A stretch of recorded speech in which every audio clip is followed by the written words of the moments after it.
നമസ്കാരം. ഇന്നലത്തെ വീഡിയോയിലൂടെ ഞാൻ വ്യക്തമാക്കിയിരുന്നു അയ്യപ്പൻ്റെ നനച്ചിരിക്കാത്ത മറ്റൊരു പണി കൂടി CPM-ന് ഈ തെരഞ്ഞെടുപ്പ് കാലത്ത് എത്തുന്നുവെന്ന്.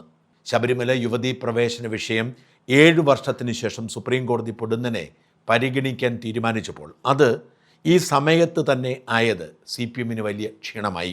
2018 സെപ്റ്റംബറിൽ CPM-ൻ്റെ പിടിവാശി മൂലമാണ് അയ്യപ്പനെതിരെ വിശ്വാസികൾക്കെതിരെ വിധി വരുന്നത്. ശബരിമലയിൽ യുവതികളെ പ്രവേശിപ്പിക്കരുതേ, അയ്യപ്പൻ നൈഷ്ഠിക ബ്രഹ്മചാരിയാണ് എന്നത് ആ ക്ഷേത്രവുമായി ബന്ധപ്പെട്ട പ്രധാനപ്പെട്ട ആചാരമാണ്.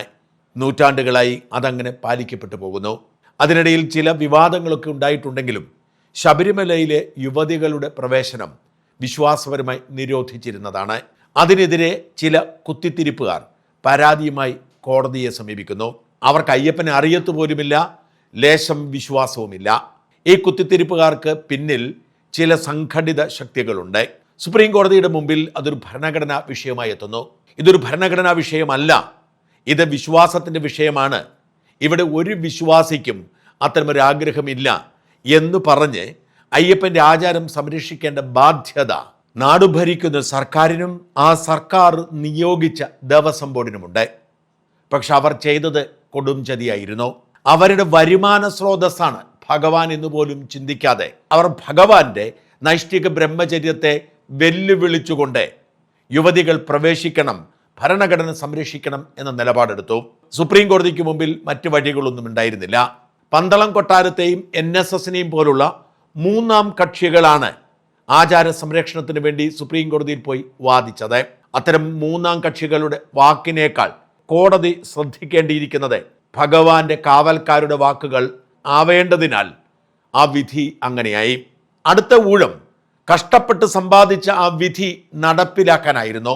ഇങ്ങനൊരു വിധി വരുന്നതോടെ ഭക്തജനങ്ങൾ അങ്ങോട്ട് പ്രവഹിക്കും എന്ന് CPM-കാർ കണക്കുകൂട്ടി. അവർ അതിന് എല്ലാ സന്നാഹവും ഒരുക്കി. എന്നാൽ ഭക്തയായ ഒരു യുവതിക്ക് പോലും ശബരിമലയിലേക്ക് എത്താനോ ഭഗവാനെ കാണാനോ താല്പര്യമുണ്ടായിരുന്നില്ല. അവർ 50 വയസ്സാകുന്നതുവരെ കാത്തിരിക്കാൻ തയ്യാറായിരുന്നു. ഇതോടെ വിശ്വാസം ലവലേശമില്ലാത്ത സ്ത്രീവേഷധാരികളായ ചില ജന്മങ്ങളെ കെട്ടിയിറക്കി ശബരിമലയിലെ ആചാരം ലംഘിക്കാൻ പിണറായി വിജയന്റെ നേതൃത്വത്തിലുള്ള സർക്കാർ പോലീസിനെ ഉപയോഗിച്ച് മുഷ്ടി ചുരുട്ടി രംഗത്തെത്തി. അതിന് ആശയ പിൻബലം നൽകാൻ മതിൽ കെട്ടി സ്ത്രീകളെ നിരത്തിലിറക്കി. ഭഗവാന്റെ ബ്രഹ്മചര്യം മുടങ്ങിപ്പോയി. 2018 വെള്ളപ്പൊക്കത്തിൽ മാളികപ്പുറത്തമ്മ ആരുമറിയാതെ ഭഗവാനെ കാണാൻ പോയി എന്നൊക്കെയുള്ള കള്ളക്കഥകൾ സ്വരാജിനെ പോലെയുള്ളവർ പറഞ്ഞു പരത്തി വിശ്വാസികളെ അപമാനിച്ചു. പക്ഷെ വിശ്വാസ സമൂഹം വെറുതെ ഇരുന്നില്ല. അവർ അവിശ്വാസികളായ മനുഷ്യരൂപം മാത്രമുള്ള ചില അരാജകവാദികൾ സന്നിധാനത്ത് കടന്നു കയറുന്നത് തടയാൻ കാവലിരുന്നു. ആയിരക്കണക്കിന് വിശ്വാസികൾക്ക് അതിനുവേണ്ടി ജയിലിൽ പോകേണ്ടി വന്നു. ഒടുവിൽ 2019 ലോക്സഭാ തെരഞ്ഞെടുപ്പിൽ കനത്ത തിരിച്ചടി കിട്ടിയപ്പോൾ CPM തെറ്റ് തിരിച്ചറിഞ്ഞ് ജനങ്ങൾക്കിടയിൽ ഇറങ്ങിച്ചെന്ന് മാപ്പ് പറഞ്ഞു. പക്ഷെ അടിസ്ഥാനപരമായി സർക്കാരിൻ്റെ നിലപാട്, പാർട്ടിയുടെ നിലപാട് ശരിയാണ്. CPIM എന്ന രാഷ്ട്രീയ പാർട്ടി പുരോഗമന പക്ഷത്താണ് എന്ന് നിലയുറപ്പിച്ച് നിൽക്കുകയായിരുന്നു. പൊടുന്നനെയാണ് ഒരു അശനിപാതം പോലെ സുപ്രീം കോടതി ആ കേസ് എടുത്തത്. ഇന്ന് കോടതി ആദ്യം തന്നെ കേസ് പരിഗണിക്കുകയും ഇതുമായി ബന്ധപ്പെട്ട് നിർണായകമായ ഒരു വിധി പ്രഖ്യാപിക്കുകയും ചെയ്തു. CPM-ന്റെ അടപ്പൂരുന്ന ഒരു തീയതി പ്രഖ്യാപനമാണ് നടത്തിയത്. മാർച്ച് മാസം 14-നകം, അതായത് ഒരു മാസത്തിനകം ഈ വിഷയവുമായി ബന്ധപ്പെട്ട എല്ലാ കക്ഷികളും, അത് കേന്ദ്ര സർക്കാരാണെങ്കിലും സംസ്ഥാന സർക്കാരാണെങ്കിലും മറ്റ് സംഘടനകളാണെങ്കിലും, അവരെല്ലാവരും ഈ വിഷയത്തിൽ അവരുടെ നിലപാട് സത്യവാങ്മൂലമായി കോടതിയിൽ സമർപ്പിക്കാനാണ് ഉത്തരവിട്ടിരിക്കുന്നത്. ഒരുപാട് കാലം നീട്ടിക്കൊണ്ടുപോകാൻ തീരുമാനിച്ചിട്ടില്ല. 9-അംഗ ഭരണഘടനാ ബെഞ്ചിന് രൂപം കൊടുക്കും. ആ ബെഞ്ചിന് രൂപം കൊടുക്കുന്നത് ചീഫ് ജസ്റ്റിസ് ആണ്. ചീഫ് ജസ്റ്റിസ് ആയിരിക്കും ആ ഭരണഘടനാ ബെഞ്ചിന്റെ അധ്യക്ഷൻ. ഈ ഭരണഘടനാ ബെഞ്ച് വരുന്ന 2 മാസം കൊണ്ട് ഈ കേസിലെ വാദം പൂർത്തിയാക്കി തീരുമാനമെടുക്കണം. ഏപ്രിൽ 22 വരെയാണ് വാദത്തിന് തീയതി നിശ്ചയിച്ചിരിക്കുന്നത്. എന്ന് വെച്ചാൽ മാർച്ച് 14-ന് മുൻപ് എല്ലാ കക്ഷികളും അവരുടെ നിലപാട് സത്യവാങ്മൂലമായി കൊടുക്കുക. അതിനുശേഷം ഏപ്രിൽ 21-ന് K. പരമേശ്വരൻ എന്ന അമിക്കസ് ക്യൂറിക്ക് വാദം നടത്താം. എല്ലാ കക്ഷികൾക്കും 2 ദിവസം വീതം വാദത്തിന് അനുമതി കൊടുക്കും. എല്ലാവരും 22-ന് മുൻപ് വാദം അവസാനിപ്പിക്കണം. കോടതി ഏപ്രിലിൽ തന്നെ ഈ കേസിൽ തീരുമാനമെടുക്കും. അക്ഷരാർത്ഥത്തിൽ തെരഞ്ഞെടുപ്പ് കാലത്ത് CPM-ന് കിട്ടാവുന്ന ഏറ്റവും വലിയ കൊട്ടായി മാറിയിരിക്കുന്നു ഇത്. 2016 ഉമ്മൻചാണ്ടി അധികാരമൊഴിയുന്നതിന് മുൻപ് ഈ വിഷയത്തിൽ വ്യക്തമായ നിലപാട് സ്വീകരിച്ച് സുപ്രീം കോടതിയെ അറിയിച്ചതാണ്. യുവതി പ്രവേശനം അനുവദിക്കരുത് എന്ന് പറഞ്ഞ് ഉമ്മൻചാണ്ടിയുടെ കാലത്ത് ദേവസ്വം ബോർഡിൻ്റെയും സർക്കാരിൻ്റെയും നിലപാട് യുവതി പ്രവേശനം അരുതേ എന്നതായിരുന്നു. VS അച്യുതാനന്ദൻ സർക്കാർ യുവതികൾ പ്രവേശിപ്പിക്കാം എന്ന് കൊടുത്ത സത്യവാങ്മൂലം തിരുത്തിയാണ് ഉമ്മൻചാണ്ടി സർക്കാർ യുവതികൾ പ്രവേശിക്കരുതേ എന്ന് പറഞ്ഞത്. പിണറായി വിജയൻ 2018 അത് തിരുത്തി എഴുതി. എന്നിട്ട് യുവതികൾ പ്രവേശിക്കണം എന്ന നിലപാടെടുത്തു. എന്ന് മാത്രമല്ല, അന്നത്തെ ദേവസ്വം ബോർഡ് പ്രസിഡന്റായിരുന്ന വാസു പ്രത്യേക താല്പര്യമെടുത്ത് ഡൽഹിയിൽ പോയി സർക്കാരിൻ്റെയും ദേവസ്വം ബോർഡിൻ്റെയും നിലപാട് വിജയിച്ചെടുക്കാൻ കരുക്കൾ നീക്കി. അങ്ങനെ ഭഗവാനെ അധിക്ഷേപിച്ച് ആഘോഷിക്കാനായിരുന്നു CPM-ന്റെ നീക്കം.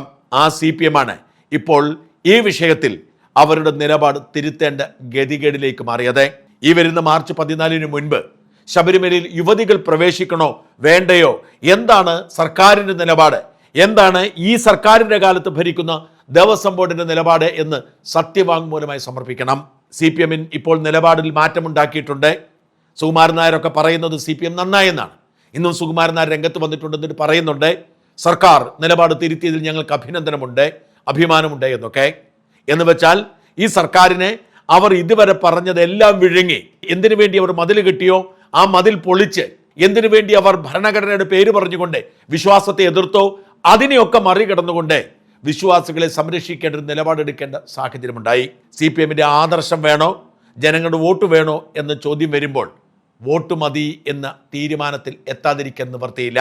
അങ്ങനെ വരുമ്പോൾ ഇന്നേ വരെ CPM പറഞ്ഞതും പ്രചരിപ്പിച്ചതും അതിന് പേരിൽ നിരപരാധികളെ ജയിലിൽ അടച്ചതുമൊക്കെ ഭരണഘടനയുടെ പേരിലൊരിക്കൽ കള്ളക്കണ്ണീരാണ് എന്ന് തിരിച്ചറിഞ്ഞ് അവർ നിലപാട് തിരുത്തേണ്ടി വരുന്നു.